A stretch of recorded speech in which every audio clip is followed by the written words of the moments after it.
जिला जी हैं, बाबू जी हैं, सम्मानित मंच और मेरे सामने बैठे सभी भारतीय जनता पार्टी एवं सब सही नहीं चलो थोड़े जवान जी थोड़ा समझाते रह करो भाई, थोड़ा ना बोलो 5 मिनट सब आगे आगे ज़्यादा बढ़िया उपस्थित सभी जन, मैं आप सभी का इस कार्यक्रम में हाथ जोड़कर वंदन करता हूँ। अभिनंदन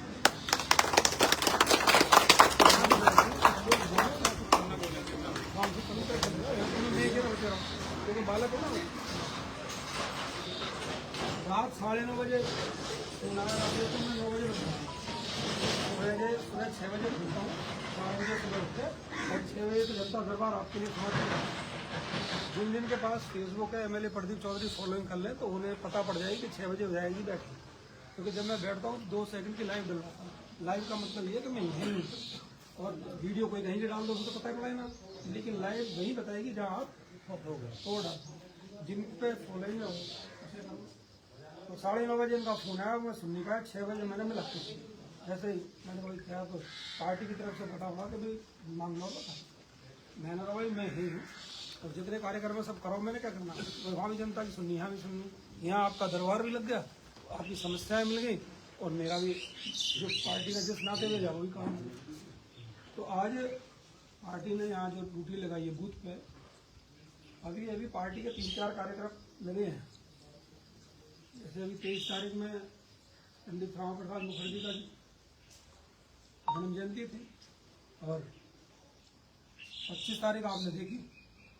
25 तारीख इतिहास, दुनिया के इतिहास में एक ऐसी तारीख है कि जिस दिन लोकतंत्र को बिल्कुल इग्नोर करते हुए लोकतंत्र की एक तरह से हत्या कर दी। तो उस समय की जो तत्कालीन प्रधानमंत्री जी इंदिरा गांधी थी, उन्होंने अपने स्वार्थ लाभ के लिए और पद न छूटे और खुशी की चाहत के लिए इस पूरे देश को आपातकाल में, इमरजेंसी क्या होती है ये तो तब पता पड़ी कि जब कांग्रेस के अलावा बहुत से हमारे बुजुर्ग बैठे हुए, उन्होंने वो देखी होगी जिनकी उम्र अभी 50 साल से ऊपर है, तो उन्हें भी इमरजेंसी जरूर ध्यान होगी। जितने विपक्ष के नेता थे सारे बंद कर दिए। या तो आप बोलो डिस्टर्ब हो जाता है, बुलवाना चाहिए तो नहीं बच्ची आप बोलो, जिसे रखवाना चाहिए भी रखवाते नहीं तो। तो जितने विपक्ष के थे वो सब नेता, किसान, मजदूर, शोषित, वंचित, महिलाएं, नौजवान, सबने उसके खिलाफ आवाज उठाई और जिसने जो आवाज उठाई उसे जेल में डाल दिया। और एक तानाशाह की तरह प्रशासन को पुलिस प्रशासन को पूरी ताकत दे दी कि जो चाहे उसे पकड़ो और जेल में, जो कोई रोक टोक नहीं। तो हमारे उस समय के जो नेता थे बड़े, अटल जी, आदरणीय अटल जी अब नहीं है, जयंत सिंह जी भी थे, जयप्रकाश जी थे और बहुत भारतीय जनता पार्टी के संघ के आदमी सबको जेल में।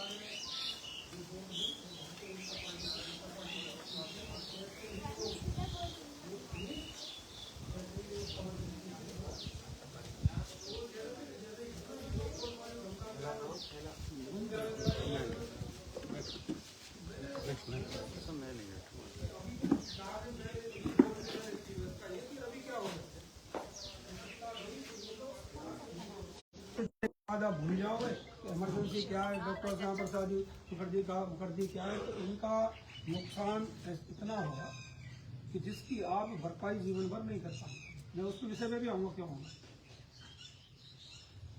1000 साल पहले चले जाता,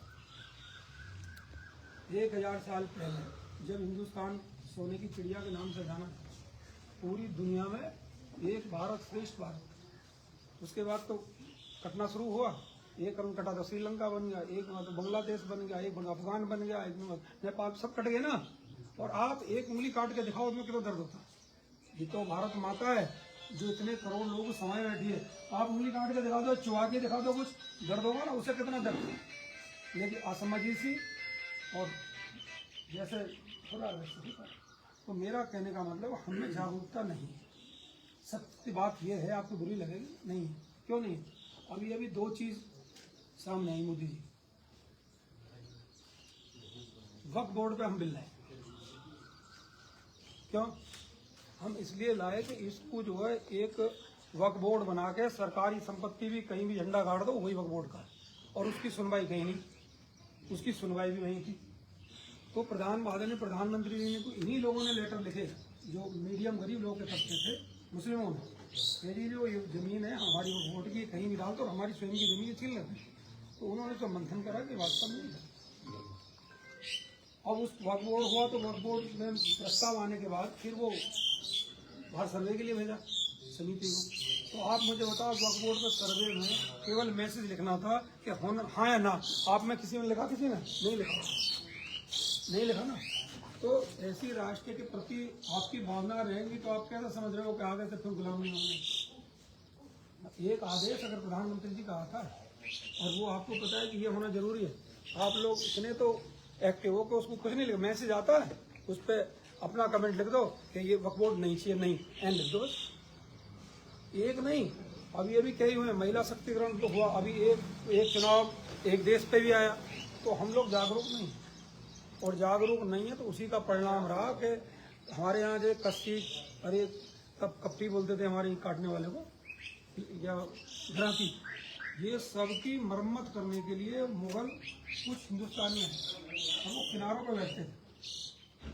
तुम ले जाते भैया चाट दियो जरा, तो किसान को तो गुजराती भी कसी थी, कस्सी भी कसी थी, तो वो चाटते चाटते आपके ऊपर होना 800 साल में। क्या वो आपकी मानसिकता को समझ गए कि ये लोग तो ढक चुके हैं, कुछ नहीं आए चंद लोग, और 800 साल तक राज कराओ तो ना कराओ तो नहीं करा। फिर आगे वो अंग्रेज भी यहाँ व्यापार करने आए थे, राज करने नहीं आए।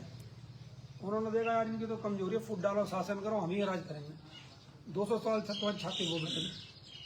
अब गुलामी की क्या, जिन्होंने गुलामी देखी है उस समय की क्या भयावह स्थिति है, अगर आंख बंद करके देखोगे तो पागल। ये आपातकालीन क्या ऐसी, क्या हमारे हाथ बांध के लठ बजाया गया है निर्दोष, इसमें सबने संग दिया। ऐसा नहीं है कि वो स्वतंत्रता सेनानी वो गए, बहनें गई, माता, जिनको ये लगा कि लोकतंत्र मिट जाएगा और एक ही कांग्रेस के कुछ ही लोग पूरे जीवन भर इसका भोग करेंगे, तो हम लोगों को कहाँ अधिकार मिलेगा, हमारे मौलिक अधिकार कहाँ रहेंगे, तो वही रह गया। लेकिन हमें जागरूकता के नाम पर बिल्कुल जीरो, और जब तक नहीं जागोगे तो आज आपको दो नेता ऐसे मिले हैं, आदरणीय मोदी जी और योगी जी, कि ये विश्व के नहीं, विश्व के सबसे लोकप्रिय और सबसे ताकतवर तो हैं, उसके साथ साथ ये वो जोड़ी है। 1000 साल पहले अगर किताब पलटोगे तो चंद्रगुप्त मौर्य के बारे में सुनना, उसके बाद यही आए जो कहते हैं सो करते हैं। ऐसे नेता आए, और ये हमारा सौभाग्य है। हम कभी हम बूढ़े होंगे, बच्चों में जाएंगे तो अपनी पीढ़ी को ये बताएंगे भाई योगी जी और मोदी जी के साथ हमने काम करा। वो भी आपको बड़ी आश्चर्य से देखेंगे, क्यों? ऐसा सौभाग्य, इन लोगों के संग काम करने का जो सौभाग्य मिला हर किसी को नहीं मिला। क्योंकि मोदी जी ने जो सपना रखा, सपना कि 2047 तक ये भारत फिर दोबारा से वही भारत बन जाए, एक भारत श्रेष्ठ बन जाए, आत्मनिर्भर भारत बने, और पूरा एक विकसित का मतलब क्या है कि दुनिया में सबसे बड़ा थी, फिर वही सोने की चिड़िया बने।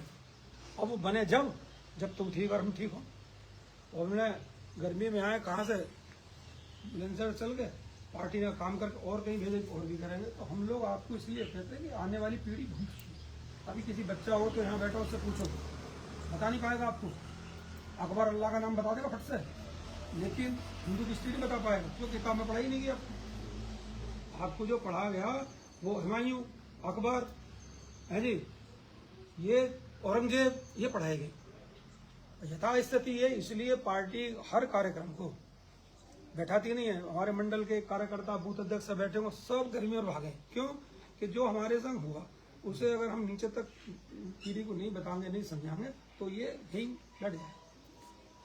जब तक आप इनके बारे में नहीं, सरकारी योजनाओं के बारे में नहीं बताओगे, तो जब से केंद्र प्रदेश में सरकार बनी है, अभूतपूर्व बदलाव देखने को इस देश और प्रदेश में देखने को मिले। यही प्रदेश है, बीमारू, गुंडा, माफिया, छिनैती, डकैती।